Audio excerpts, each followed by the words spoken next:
मेरो टिममा रहनुभएका साथीहरू गेजा शर्मा वाग्ले, प्रताप पौडेल, कृष्ण पौडेल, दिपेश घिमिरे, प्रीति मण्डल र समग्र घोषणापत्र टिममा पनि रहनुभएको र यो ड्राफ्टिङ कमिटीमा 24 घण्टा खटिएर एकदम विशेष सल्लाहकार र संयोजनकर्ताको भूमिकामा रहनुभएका प्राध्यापक डाक्टर गोविन्दराज पोखरेल सबैलाई म मेरो टिमको तर्फबाट धन्यवाद ज्ञापन गर्न चाहन्छु। आदरणीय महामन्त्रीज्यूले धेरै कुराहरू राखिसक्नु भएको छ। म यो घोषणापत्र अथवा सङ्कल्प पत्रको स्ट्रक्चरको बारेमा यहाँहरूलाई केही जानकारी दिन्छु, त्यसपछि कन्टेन्टका केही हाइलाइट्सहरूबारे अलिकति प्रकाश पार्न चाहन्छु। पहिलो खण्ड हामीले यसमा समसामयिक राजनीति र राष्ट्रिय मुद्दाहरूमा नेपाली काङ्ग्रेसको दृष्टिकोण भनेर राखेका छौँ। दोस्रो खण्डमा यो निरन्तरतामा नवीनताको थिमलाई क्याच गर्ने गरेर 5 सालमा बीपी कोइरालाले हाम्रो ध्येय लेख्नु भएको थियो र जुन त्यो इथोस, जुन एउटा पोलिटिकल फिलोसफी त्यति बेला उहाँले प्रतिबिम्बित गर्नुभएको थियो, त्यसैको निरन्तरताका स्वरूपमा यो इतिहासका 7 दशक लोकतन्त्रको अथक यात्रा भनेर खण्ड 2 मा हामीले आफ्नो ऐतिहासिक विरासतको बारेमा केही चर्चा गरेका छौँ। लोकतान्त्रिक आन्दोलनको संवाहकको रूपमा होस्, लोकतान्त्रिक समाजवाद र आर्थिक विकासको अभियन्ताका रूपमा होस् वा सामाजिक रूपान्तरणको उत्प्रेरकको रूपमा होस्, नेपाली काङ्ग्रेसको विगत 75 वर्षदेखिको यो देशमा जुन भूमिका छ त्यसलाई हामीले एउटा कम्प्लिटनेस, एउटा पूर्णताका लागि पनि त्यो खण्ड 2 मा उल्लेख गरेका छौँ। त्यसपछि खण्ड 3 मा हामी अलिकति भविष्यमुखी भएका छौँ। हामीले चाहिँ अबको बाटो के हो त, विरासतका कुराहरू सधैँ छन् तर अबको भविष्यको एजेन्डा पनि नेपाली काङ्ग्रेससँगै छ र भनेर त्यो समुन्नत नेपालको मार्गचित्रको बारेमा हामीले समुन्नतिका केही सैद्धान्तिक आधारहरू, तात्कालिक तुरुन्तै गर्नुपर्ने केही आर्थिक विषयहरू, तुरुन्तै सम्बोधन गर्नुपर्ने केही भौतिक पूर्वाधारका एजेन्डाहरू र यो सबै एजेन्डालाई सम्बोधन गर्नको लागि हामीले साधन स्रोतको जोहो कसरी गर्दैछौँ भनेर वित्तीय व्यवस्थापनको विषय पनि यसमा आउनेछ। खण्ड 4 मा हामीले सङ्घीयताको सबलीकरण र प्रदेश सरकार भनेर अहिलेको यो सङ्घीयताकै बारेमा र प्रदेश सरकारको पनि हामी चाहिँ निर्वाचन गर्न गइरहेको हुनाले खण्ड 4 हामीले त्यसलाई डिभोट गरेका छौँ। खण्ड 5 मा हामीले 11 वटा विशेष क्षेत्रहरूमा चाहिँ केही लक्ष्यहरू राखेका छौँ। यसमा शिक्षा, स्वास्थ्य, उद्यम, रोजगारी, डिजिटलाइजेसन, जलवायु परिवर्तनदेखि लिएर अब कृषि, भौतिक पूर्वाधार, पर्यटन इत्यादि कुराहरू चाहिँ छन्। र अन्तमा हामीले हाम्रो प्रतिज्ञा के गर्छौँ के गर्दैनौँ, अव्यवस्थादेखि सुव्यवस्थासम्म भन्ने कुरा अघि महामन्त्रीज्यूले पनि केही राखिसक्नुभयो। केही तथ्याङ्कका कुराहरू छन् र हाम्रो सार्वजनिक अपिल पनि यसमा चाहिँ सम्मिलित छ। यसरी हामीले करिब 52 पेजको घोषणापत्र चाहिँ सङ्कल्प पत्र हामीले तयार गरेका छौँ। 3टा विशेषता चाहिँ यसमा म पत्रकार साथीहरूलाई राख्न चाहन्छु। पहिलो, यो अलिकति यथार्थपरक छ। घोषणापत्र भन्नासाथ दलहरूलाई एउटा लाग्दै आएको आरोप के हो भन्दाखेरि मनगणन्य कुराहरू, एकदम हावादारी कुराहरू गर्ने गरिएको छ भनेर भनिन्छ। हामीले यसपालि असाध्यै यथार्थपरक, वास्तविकताप्रति बलियो चेत भएको सङ्कल्प पत्र यहाँहरू समक्ष लिएर आएका छौँ। हामी कहाँ छौँ र कहाँ पुग्न सकिन्छ भन्ने कुरा अनुभवजन्य निष्कर्षको आधारमा हामीले चाहिँ राखेका छौँ र राज्यले तय गरेका, नेपाली काङ्ग्रेस एउटा सिरियस गभर्निङ पार्टी हो। हामी अहिले पनि सरकारमा छौँ, पहिला पनि सरकारमा थियौँ र फेरि पनि सरकारमा जान्छौँ। त्यसैले सरकारमा बस्दाखेरि बनाइएका दिगो विकासका लक्ष्यहरू, योजनाहरू, आयोजनाहरू चाहिँ हामीले यो त्योसँगको तादात्म्यता मिल्ने गरेर हाम्रो सङ्कल्प पत्रमा पनि विकासका लक्ष्यहरूलाई चाहिँ राखेका छौँ। दोस्रो, यो स्थानीय निर्वाचन भर्खरै सम्पन्न भयो, त्यसबेला तयार गरिएको सङ्कल्प पत्र र यो प्रतिनिधि सभाको अथवा प्रदेश सभाको लागि हुँदै गरेको निर्वाचनको बीच पनि एउटा निरन्तरता छ। सो 5 सालदेखिकै पनि सैद्धान्तिक आधारको हिसाबले निरन्तरतामा नवीनता भयो, तर अहिले स्थानीय र यो पनि यसलाई तपाईँले भाग 1 र भाग 2 कै रूपमा बुझ्न सकिने किसिमले हाम्रो शैलीको रूपमा पनि सारको रूपमा पनि यो चाहिँ एउटा कन्टिन्युटी नै हो। त्यसैले स्थानीयमा बोलिएका धेरै कुराहरू हामीले यहाँ दोहोऱ्याएका छैनौँ। धेरै कुराहरू चाहिँ त्यति बेला राष्ट्रिय एजेन्डाहरूमा पनि बोलिएका कुराहरू यहाँ हामीले दोहोऱ्याएका छैनौँ। त्यस मानेमा यो 2टा सङ्कल्प पत्रलाई सँगसँगै पढिदिन हुन पनि म आग्रह गर्दछु। तेस्रो चाहिँ यस्तो तरुण जनसाङ्ख्यिक बनोट भएको हाम्रो देशमा एउटा आशावादको सञ्चार गर्नुपर्छ भनेर यो सङ्कल्पमा चाहिँ हामीले अलिकति युवा बेरोजगारीको यो नैराश्य चिर्नका लागि नयाँ स्रोतहरू के हुन सक्छन् आर्थिक वृद्धिका, आर्थिक समृद्धिका आधारहरू, समुन्नतिका आधारहरू के हुन सक्छन् भनेर केही नयाँ विषयहरूमा अलिकति गहिरो गृह कार्य गरेर ती विषयहरू यहाँहरू समक्ष पस्केका छौँ। डिजिटलाइजेसनको विषय, स्वदेशी उत्पादनको विषय र केही नीतिगत कुराहरूमा एउटा ओम्निबस नीतिगत सुधार नै भनेर हामीले चाहिँ वार्षिक करिब 2.5 लाख नयाँ रोजगारी सिर्जना गर्न सक्ने केही विश्वसनीय आधार तयार गर्ने किसिमले अगाडि गरेका छौँ। एउटा उज्जवल भविष्यको महत्त्वाकांक्षा छ, तर यसमा हामीले चाहिँ फराकिलो आर्थिक वृद्धि, असल शासनका केही आचरणगत र अवधारणागत सुधारप्रति का हाम्रा प्रतिबद्धता र एउटा प्रेरणादायी समुन्नतिको मार्गमा हिँड्न सक्छौँ भन्ने एउटा उद्घोष पनि यो सङ्कल्पमा छ। यस मानेमा बीपी कोइरालाले 5 सालमै भन्नुभएको जुन कुराहरू थियो त्यसलाई हामीले राजनीतिक रूपमा एउटा असल शासन भएको उदार लोकतन्त्र, समन्यायिक समाज र विशाल मध्यम वर्ग मिडल क्लास भएको उद्यम मैत्री, उद्यम अनुकूल एउटा गतिशील अर्थतन्त्र हामी बनाउँछौँ भनेर अलिकति असल शासन र अर्थतन्त्र बलियो बनाउने एजेन्डालाई हामीले यो शान्ति प्रक्रिया, संविधान निर्माणपछि फेरि रिक्लेम गर्ने एउटा स्पिरिट पनि यो सङ्कल्प पत्रमा घुसेको छ। अब साथीहरूलाई म केही 4-5 वटा राजनीतिक दृष्टिकोणबारे कुराहरू राख्छु यस सङ्कल्प पत्रमा लेखिएको। मुख्यतः 5 वटा कुरा हामीले यसमा उठाएका छौँ।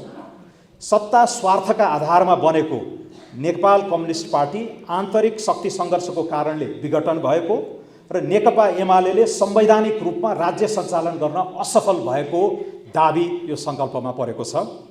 दोस्रो बुँदा लोकतन्त्र र संविधानको रक्षार्थ पुनर्स्थापित प्रतिनिधि सभाले स्थिर सरकार बनाएको र नागरिकता विधेयक लगायत 30 वटा कानुन निर्माण गरेर त्यो पुनर्स्थापना पुष्टि भएको दाबी यस सङ्कल्प पत्रमा परेको छ।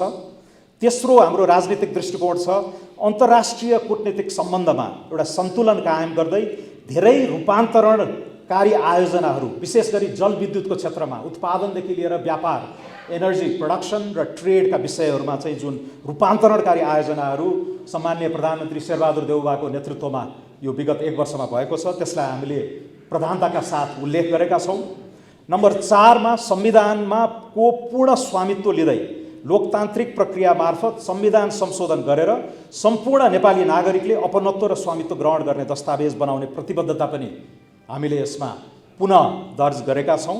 र अन्तमा राष्ट्रियता, राष्ट्रिय सुरक्षा तथा विदेश नीति जस्ता अहम विषयमा राष्ट्रिय सहमतिको साझा दस्तावेज बनाउने पहल र त्यसमा विदेश नीतिमा पनि 12 बुँदे ठोस प्रस्ताव हामीले चाहिँ राखेका छौँ। त्यसैले यो 5 वटा जति चाहिँ हामीले राजनीतिक पाटोमा त्यो खण्ड कमा, खण्ड 1 मा चाहिँ यसरी उल्लेख गरेका छौँ।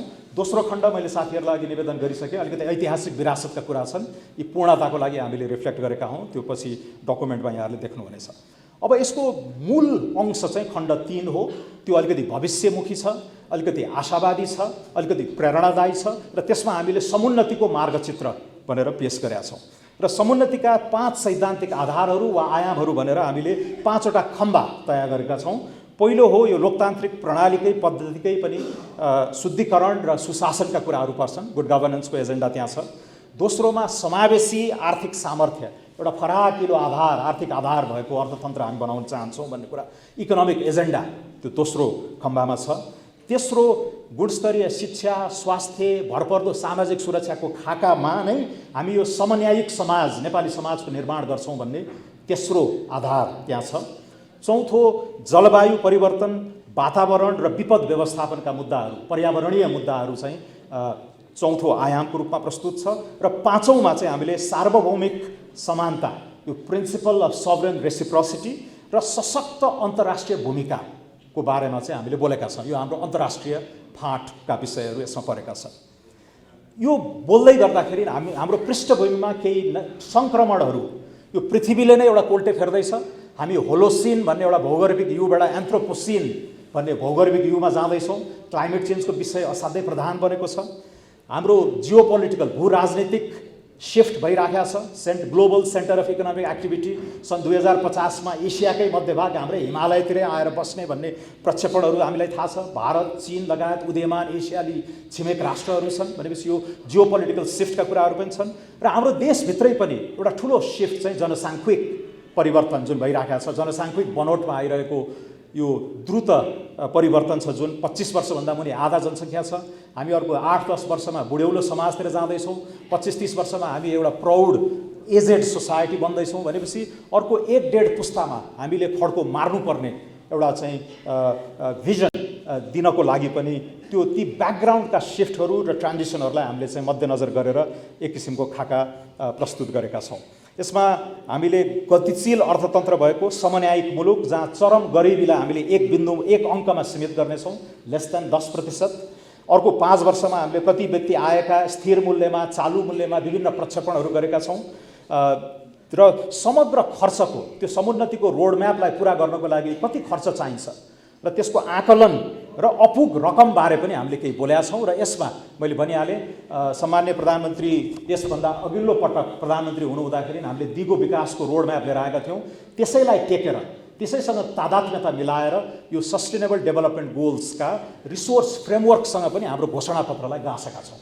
यस मानेमा यो यथार्थपरक छ र यो विश्वसनीय छ भन्ने हाम्रो दाबीलाई यसले थप पुष्टि गर्छ जस्तो मलाई लाग्छ। तर मध्यम कालको रोडम्याप दिँदै गर्दाखेरि एक किसिमको अधैर्यता छ समाजमा। तुरुन्तै चाहिँ के गर्छौ तिमीहरूले भन्ने प्रश्न पनि जायज भए हुनाले हामीले तात्कालिक आर्थिक एजेन्डा भनेर 5वटा विषयमा बोलेका छौँ। एउटा यो आयातको विषय, हाम्रो बाह्य असन्तुलनको विषय, कर्जा र तरलताको विषय र अहिले चर्कँदै गएको मुद्रास्फीतिको विषयमा पनि हामीले यसलाई तत्कालै 6 महिनादेखि 1 वर्षभित्रै हामी सम्बोधन गर्छौँ भन्ने कमिटमेन्ट छ। त्यो अगाडिको खाका मिडियम टर्म भयो, यो चाहिँ हामीले तुरुन्तै गर्ने भनेर, त्यही भएर नाम पनि हामीले तात्कालिक आर्थिक एजेन्डा भनेर भनेका छौँ।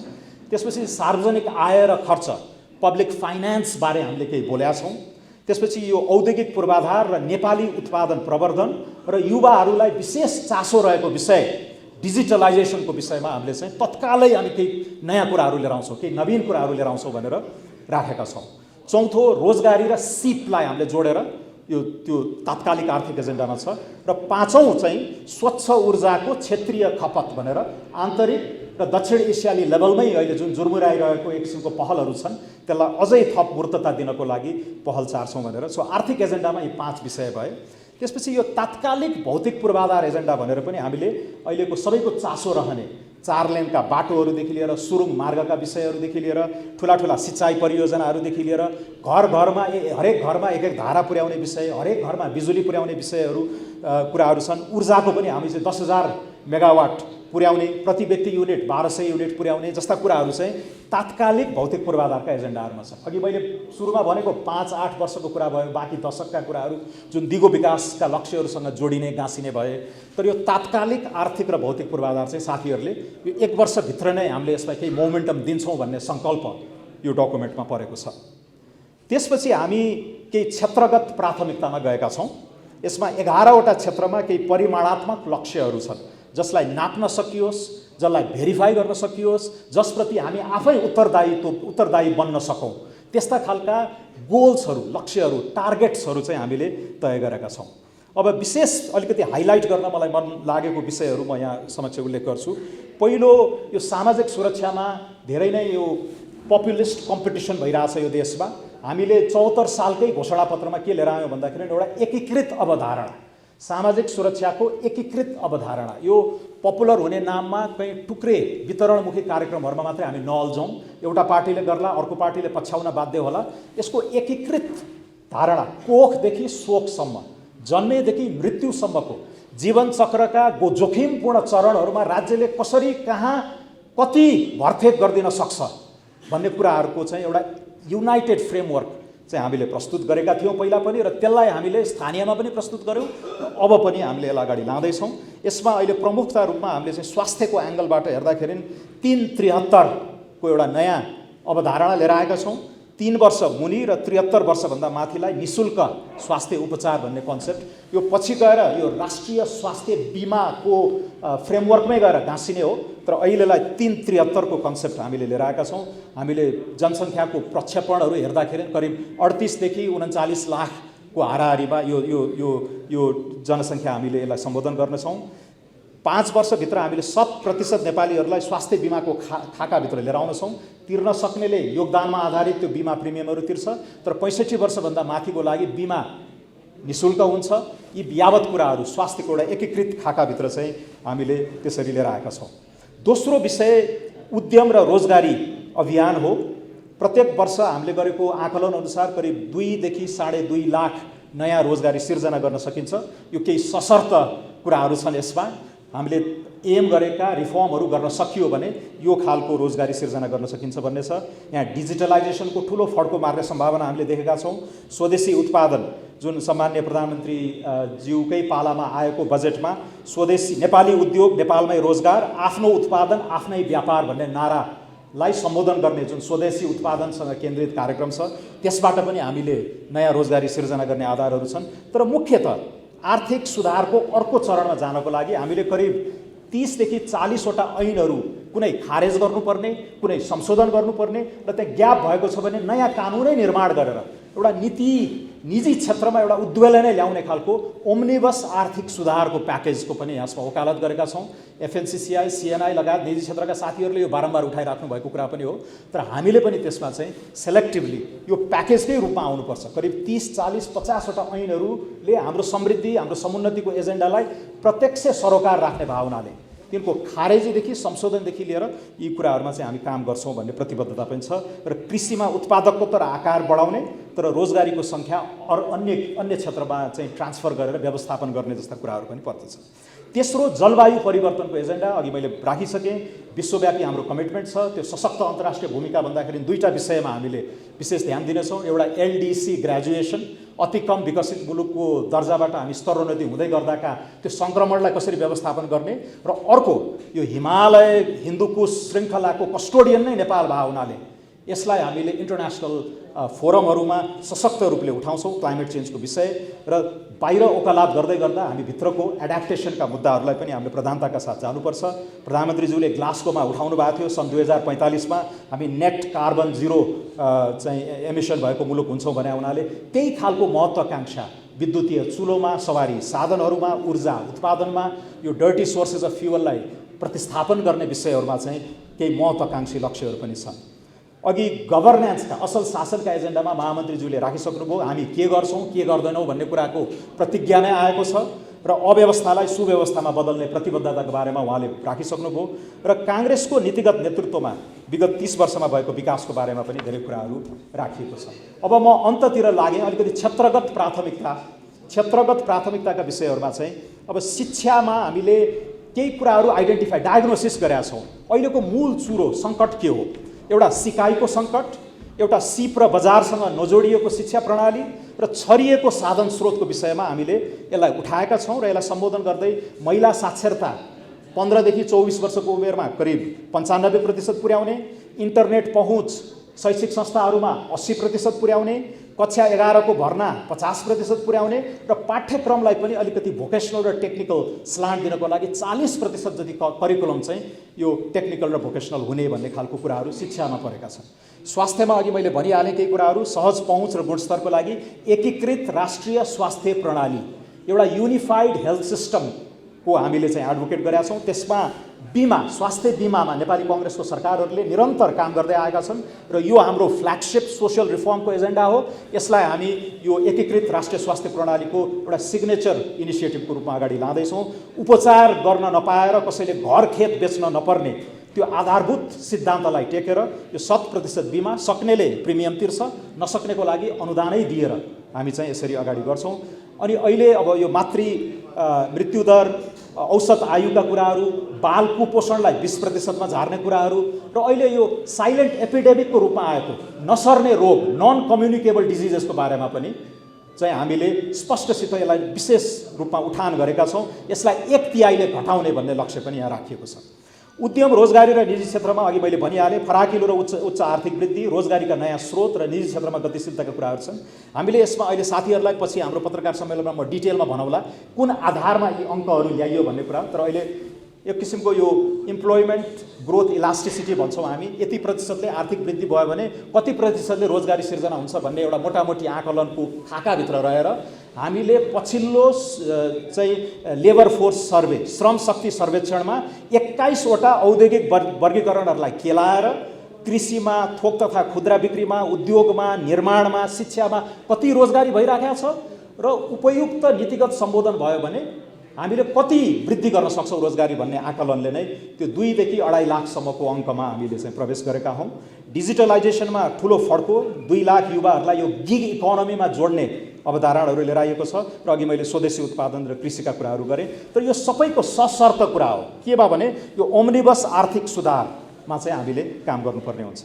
डिजिटलाइजेसनमा ई-कमर्स, बिजनेस प्रोसेस आउटसोर्सिङदेखि लिएर यो कृत्रिम आर्टिफिसियल इन्टेलिजेन्समा नेपालमा अहिले भइरहेका कुराहरूलाई हामीले औपचारिकता दिन्छौँ, यसलाई सहजीकरण गर्छौँ र युवा यो सृजनशीलताको उद्वेलनलाई हामीले चाहिँ पुँजीकृत गरेर अगाडि बढ्ने भन्ने खालको एजेन्डा छ। जलवायु परिवर्तनमा मैले भने, कृषिमा मैले भने, पर्यटनमा हामीले चाहिँ करिब 20 लाख पर्यटकहरू भित्राउने, प्रतिदिन $100 उनीहरूले खर्च गरून् र एभरेजमा 15 दिन। अब यसलाई कसरी तपाईँ एउटा उदाहरणको रूपमा कि अहिले के छ त, अहिले चाहिँ हामी करिब 11-12 लाख पर्यटक कोभिड अगाडि जम्मा $48 प्रतिदिन उनीहरूले खर्च गर्ने र जम्मा औसत बसाइ 13 दिन। भनेपछि त्यहाँबाट यहाँ जानको लागि 20 लाख, $100 र 15 दिन बस्ने पर्यटक बनाउनको लागि के सुधारहरू गर्नु पर्यो त?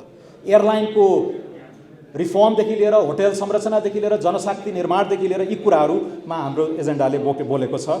भौतिक पूर्वाधार मैले अघि भनिहालेँ, आधा घण्टाभित्र पक्की सडक पुग्ने जनसङ्ख्या 75%, सुरक्षित आवास भएका 55% र सबै राष्ट्रिय गौरवका भौतिक आयोजनाहरू चाहिँ हाम्रो 5 वर्षको कार्यकालमा सुसम्पन्न